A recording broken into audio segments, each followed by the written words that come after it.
Good day, ladies and gentlemen, I'm Briareos Kerensky and welcome to the review of Fantastic Night Dreams Cotton Reboot, or Cotton Reboot for short. As the title implies, this is the reboot of the first game in the series of shoot-em-ups starring the young red-haired witch Cotton, which originated in Japanese arcades in 1991. This was also the first title created by Success Corporation, which would later become a quintessential that developer, someone with a long history of moderately well-known titles. Their portfolio includes Psy-Warrior, another series of shoot-em-ups, the roguelike Izuna, a few chapters of the tank-centric RPG Metal Max, and many other small titles you might have heard of, and maybe even played and enjoyed.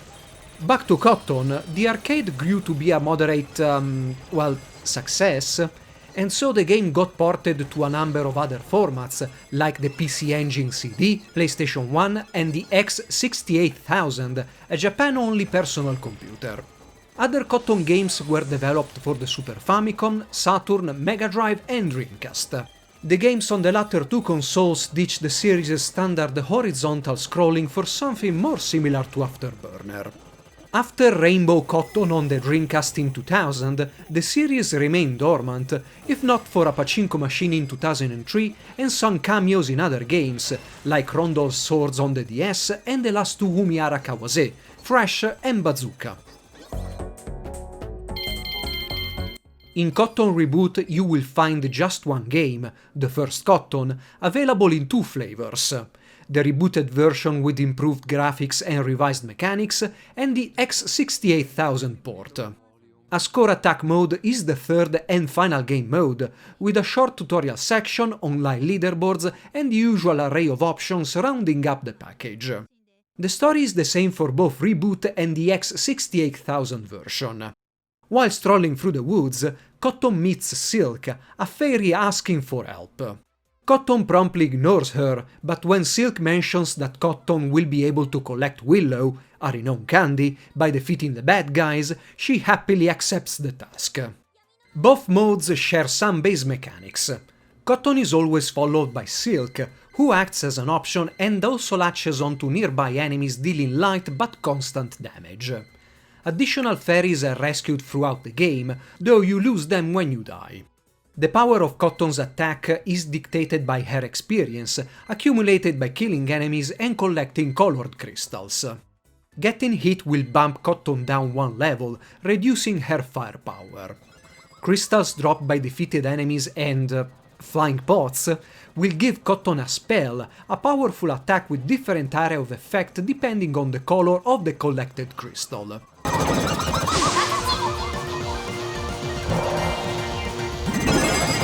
Yellow crystals only give points instead. Crystals change their color based on how many times Cotton hits them.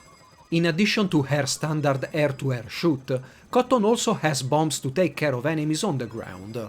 Bombs have their own power meter, increased by collecting the appropriate power-up. At the end of each level, Cotton will partake in some tea time, a bonus segment during which she has to collect teacups falling from the sky. The port of the X68000 port is a bit of a mixed bag.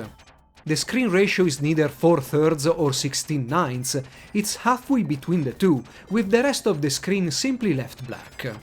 The game is line multiplied to modern resolutions, so pixels are sharp and well defined, with no smearing due to upscaling.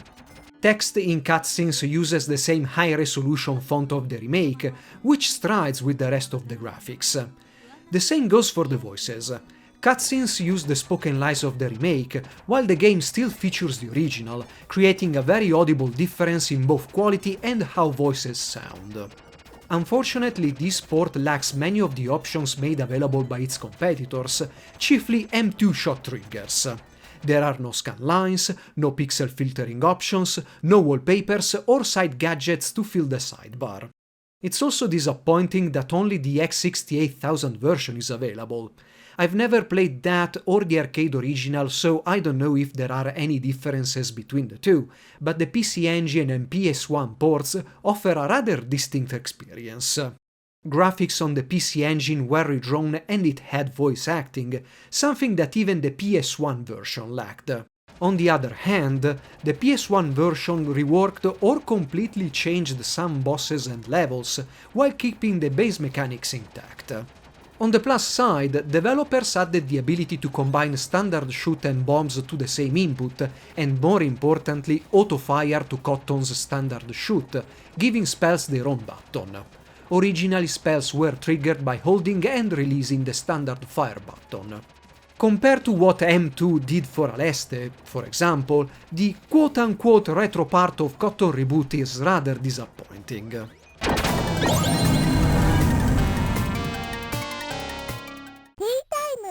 The reboot uses the same level progression and structure of the original, featuring however revised enemy placement and boss patterns, reworks the power-up system and completely revamps the scoring mechanics.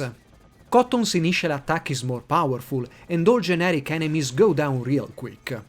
Crystals no longer fall to the ground, but instead float in the air. Hitting them not only changes their color, which influences which spell you'll get, but also modifies Cotton's attack, splitting it into two green streams. After being hit enough times, crystals will turn black, completely blocking Cotton's attacks and not rewarding spells when collected, but a lot of points.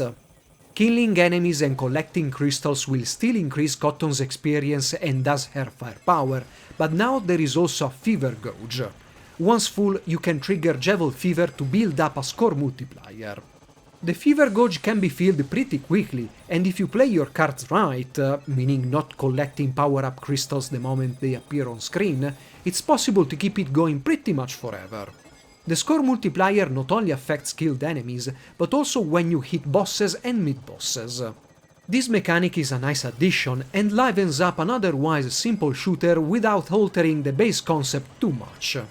Cotton's hitbox is also clearly marked with a heart, which helps greatly during the most intense boss patterns and the end of stage tea time.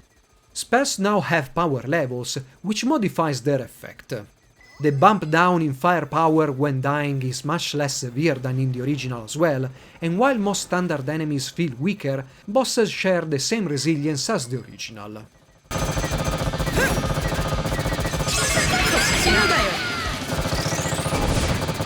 The most obvious change are of course the graphics.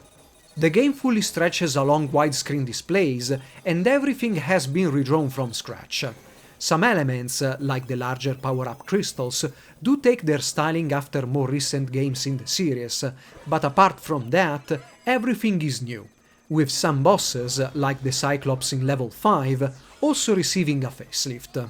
The bigger enemies and a lot of background elements are 3D renders, similar to what Cave did for Death Smiles, and they do visually stride with Cotton, Silk and every other purely 2D element. Developers went a bit overboard with effects and details though. There is always a lot of things on the screen, and at times it's hard to notice stray bullets, which are easily lost among the mayhem.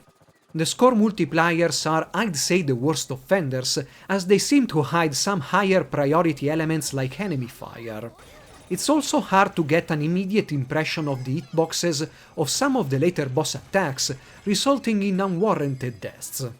It's not completely bad, but it takes a bit to get accustomed to, and even after that there will be a few stray bullets prematurely ending Cotton's journey here and there. Music has been arranged by Success' own musicians as well as guests, including people from Cave. It tends to be drawn out by all of the sound effects, but when you pay attention to it, it's a good companion for the action. Cotton now has a series of random quips during loading screens, stage start and death, and so does Silk. Completing Reboot Mode once allows to play as Silk, who is not a simple sprite swap. She is nimbler and with a wider arc of fire, and Cotton follows her around as a partially blacked out sprite. Cotton's sprite is still larger than Silk's, and this can create some confusion after going through the game multiple times as Cotton.